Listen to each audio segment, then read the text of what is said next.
Está registrado em Mateus, capítulo 4, os versos 12 até o verso 25. Está na página 1380. Mateus 4, 12 a 25. E onde lemos assim: Ao ouvir que João tinha sido preso, Jesus voltou para Galileia e, deixando Nazaré, foi morar em Cafarnaum, situada à beira-mar, na região de Zebulon e Naftali.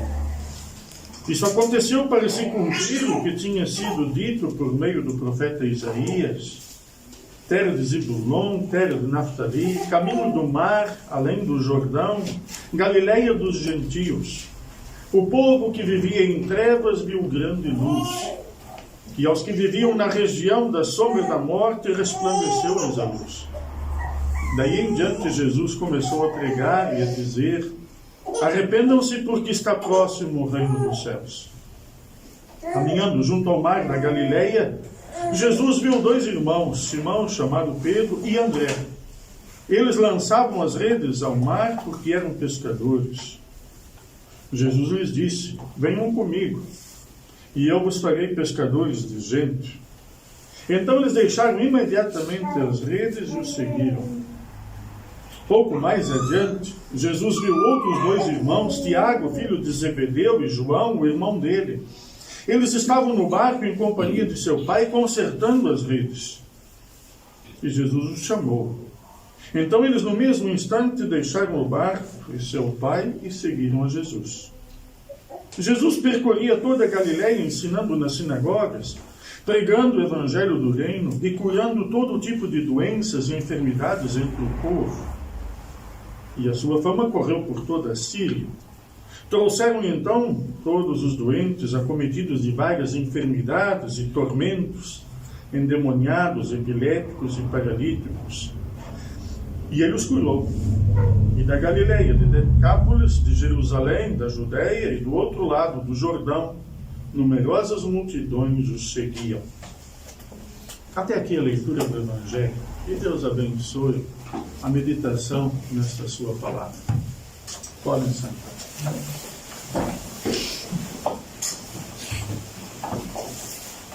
Estimados em Cristo, o texto que nos é apresentado hoje é um texto riquíssimo. E se nós olharmos ao redor da nossa vida, ao redor daqueles que vivem conosco, nós vamos ter uma noção muito forte da quantidade de pessoas que vivem sem Deus, sem esperança e sem razão de viver. Se vocês perguntarem às pessoas por que elas vivem, qual é o seu sentido, qual é a esperança, vocês poderão se assustar, porque uma grande e a maior parte das pessoas vive sem Deus. A nós parece que as coisas estão cada vez mais difíceis e mais complicadas. Parece que o nosso mundo é complicado. Entretanto, as dificuldades não são privilégio nosso, nem são privilégio do nosso tempo. Começaram a existir muito antes dos nossos dias. Sabe que o texto de Isaías profetizou 700 anos antes de Cristo. E ele diz que aquele povo andava em trevas, que aquele povo vivia na região da sombra da morte. Aquilo era uma terra de gente aflita. E nós achamos que é novidade. Agora vejam, para esta região da sombra da morte, para estas pessoas que vivem sem esperança, há uma presença nova. Há uma notícia muito feliz que o profeta anuncia e que agora se cumpre. Jesus vem ao mundo e diz que a luz resplandece nas trevas. Sabe, nós somos tecnologicamente muito iluminados. Hoje, a iluminação é algo que está na moda, mas tudo é iluminado hoje. Nós temos estradas iluminadas, praças iluminadas, casas, monumentos, edifícios iluminados. E como é possível que com tanta luz haja pessoas que vivem em trevas? Porque sabe que a luz tecnológica, esta luz elétrica, o LED, ilumina muita coisa, mas não consegue iluminar tudo. E há um lugar que ele não ilumina.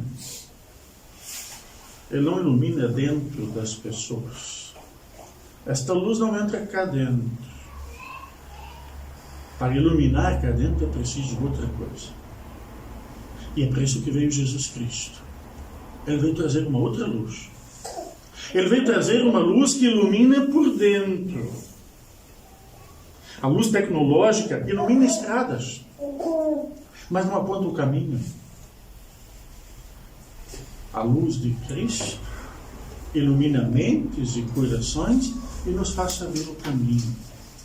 E nos faz ter o sentido para a nossa existência. Jesus vem e anuncia, porque Jesus ouve que João Batista foi preso. O ministério de João Batista acabou. João Batista estava no deserto e as pessoas iam ter com ele. Agora Jesus vem e vai ter com as pessoas e anda pelas cidades e anuncia arrependimento. No culto nós já falamos disto hoje, mas provavelmente nós esquecemos muito facilmente o que é arrependimento. Arrependimento não é só pesar pelos nossos pecados. A palavra metanoia, a palavra arrependimento significa mudança. Mudar de curso, mudar a direção. E Jesus faz esse convite, mudar a direção. E ele encontra uns pescadores na praia que provavelmente já tinham ouvido falar dele. E eles estavam prontos para pescar, eles estavam arrumando as coisas para a pesca. E Jesus chama Pedro e Tiago e diz, vinde após mim. E é muito curioso o que acontece. Diz que imediatamente, e a palavra quer estar lá e diz repetidamente, vai repetir de novo, quando ele também convida o irmão, o Tiago e João, ele também os convida, e eles respondem imediatamente que sim, deixam tudo e seguem a Jesus. E eu não sei, e desculpa-me lá, ou eu estou a mentir, ou o Evangelho está a mentir. Vejam se é normal. Jesus diz para Pedro, e Tiago e João, vinde. Vamos fazer outra hipótese. E Jesus diz a nós, vinde comigo. Jesus, eu vou sim, mas espera aí. Deixa eu olhar aqui a minha agenda. Eu vou. Deixa eu olhar a hora. Não, eu vou. Não se preocupe. Eu quero, até acredito em ti, eu confio em ti, mas olha, hoje não vai poder ser. Mas talvez, olha, o mês que vem. Não é terrível isto, a nossa natureza? Mas o texto diz que aqueles homens imediatamente os seguiram. Isto é, eles deixaram tudo para trás. Ou melhor, será que eles deixaram tudo para trás? Ou ganharam tudo para frente? Porque nós também fazemos estas contas, não é? Deixamos tudo para trás. O que é que perderam? E o que é que eles ganharam? E Jesus diz mais, diz a Pedro o seguinte, vinde após mim, que eu vou vos fazer pescadores de homens. Vocês vão pescar agora não mais peixes. E é curioso isso, porque esta figura nem sempre nós entendemos. Sabe que o mar, na Bíblia, o mar é o lugar da morte. O mar é o lugar onde está tudo contaminado. O mar significa morrer. Tirar do mar é tirar para a vida. Portanto, se eles eram pescadores e tiravam um peixe do mar e o peixe morria, agora eles vão pescar homens que estão a morrer para que homens vivam. E assim, Pedro e Tiago, João, os discípulos, vão agora tornar-se salvadores do homem. Porque não é só seguir a Jesus Cristo, mas é convidar a outros para segui-lo também. Jesus também viu outros a consertar as redes. Sabe que às vezes é preciso consertar as redes para pescar. Às vezes é preciso fazer uma pausa, consertar, ver o que está errado. Às vezes é preciso parar, refletir, porque o trabalho pastoral também passa por isto. Há consertos a fazer, há coisas a tratar, para que se possa recolher mais peixes, mais homens para a salvação. Mas depois disto, há algo no texto do Evangelho que também nos chama a atenção. E que, como igreja, tão antiga que somos, como congregação de tantos anos, convinha também refletir. É que Jesus percorria a Galileia ensinando, pregando o Evangelho e curando todo tipo de doenças e enfermidades entre o povo. Sabe que eu não tenho-me por curandeiro. Não tenho. Mas acho que alguns já foram curados. Vocês fazem ideia de quanta gente doente existe no mundo? Imagina que a Organização Mundial de Saúde diz que a saúde e alguém saudável é porque está fisicamente bem, mentalmente bem, sentimentalmente bem e espiritualmente bem. Veja, o corporalmente é só 25%. Quanta doença mental, sentimental e espiritual habita este mundo? Quanta desta doença afeta a nós também? Vocês sabem que Jesus veio curar, porque Jesus veio trazer o amor de Deus. Sabe que o amor cura? Sabe que há coisas na vida que são muito mais importantes do que o físico e que se refletem no físico. Sabe alguém que está em depressão, está doente, mas fisicamente não tem nada. É que a mente lhe mente. A mente lhe diz que está doente, mas fisicamente não há. Imaginem o quanto nós podíamos fazer pelas pessoas. Imagina o quanto nós podemos fazer pelos outros. Simplesmente amando-os. Jesus veio trazer o amor de Deus. E quem se sente amado por Deus tem esperança. A vida tem sentido. E já não anda perdido no mundo. Quando a luz de Cristo entra, ela ilumina. E pode descobrir os lugares obscuros. Mas aí nós podemos tratar. Imaginem se uma congregação como a nossa, uma congregação cristã, fosse uma congregação onde os dons de Deus funcionassem perfeitamente. Onde nós aproveitássemos o dom da fé, o dom da cura, o dom da graça e o dom do amor, e fizesse da congregação um local e um grupo de pessoas que pudéssemos dizer: olha como eles se amam. E porque eles se amam, eles se curam, eles se tratam.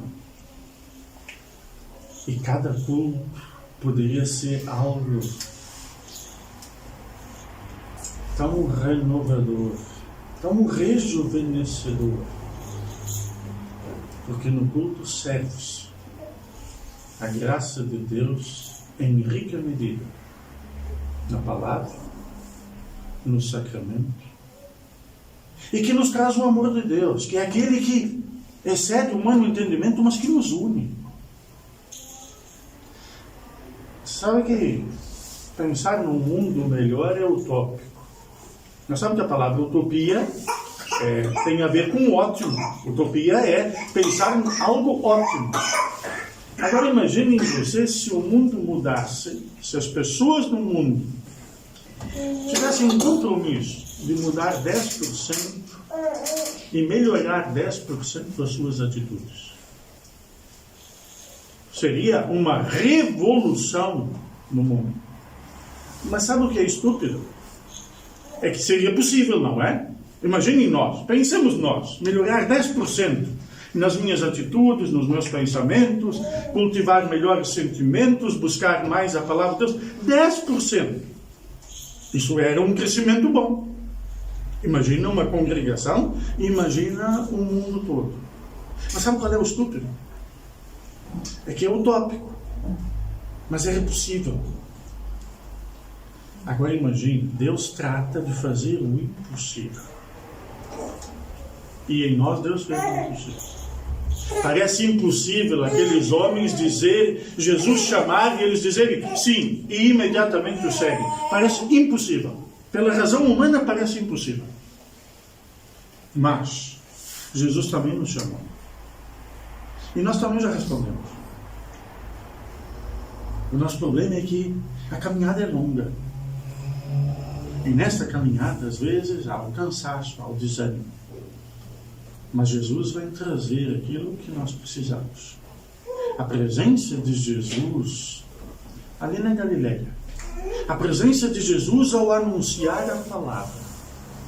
A presença de Jesus revela o amor de Deus, o cuidado de Deus. E o faz de tal forma que é total, é completa. De tal forma como nós fazemos depois do sermão que dizemos, e o amor de Deus que excede, ultrapassa e excede o humano entendimento. Em Cristo Deus se excedeu em amor. Porque deu seu próprio Filho. Que as pessoas acham quase absurdo. Mas Ele amou tanto a humanidade que não poupou o seu Filho. Para que nós, nos sentindo amados, tenhamos a certeza do seu cuidado, da sua salvação e da vida eterna que Ele nos deu. Em Jesus é possível curarmos.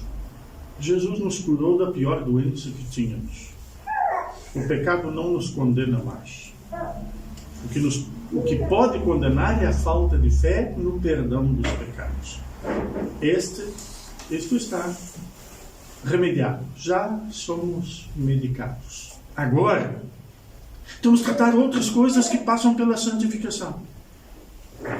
Crescer no conhecimento deste Deus para poder chamar outros que ainda vivem na escuridão, que ainda estão sem Deus e que não conhecem o que nós conhecemos. Portanto, que Deus também esteja conosco a realizar o trabalho que Ele pediu aos discípulos de pescar pessoas, trazer pessoas para o seu reino para salvar. Que Deus esteja conosco ao consertar as redes, ao consertar aquilo que é preciso consertar para fazer bem o trabalho. E que Deus esteja conosco com a sua luz, iluminando os recônditos da nossa vida, para que, como filhos dele, possamos ver e reconhecer. E por causa disto, viver na certeza da vida que Deus dá. Amém.